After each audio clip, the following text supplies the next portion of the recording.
how you can fix vibrations not working on your iOS 18.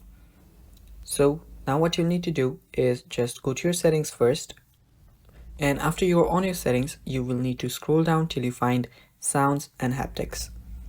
After you find it, just tap on it and open it up, and after you're there what you'll need to do is you'll need to turn on your haptics.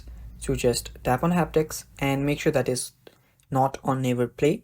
Make sure that it's on always play or anything else, and after you do that you can go back and there you will see ringtone. Now here you can choose any of these ringtones.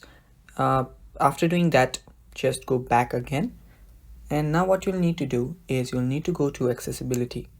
So go back to your settings. Now before I teach you guys what to do on accessibility, if you are new to our channel, head down below and hit the subscribe button so you don't miss out on our future videos. Also press the bell icon so you get notified when we release our new videos. Now let's continue. So what you need to do is go to accessibility. After you're on accessibility, just scroll down till you find touch, and after you're on touch, just scroll down till you find the vibration option. Now if it's turned off, just turn it on, and now your iPhone will be able to vibrate, and that will fix your problem. So it's that simple guys, and that is all for the video too. Thank you for watching. Stay tuned for more, and bye bye.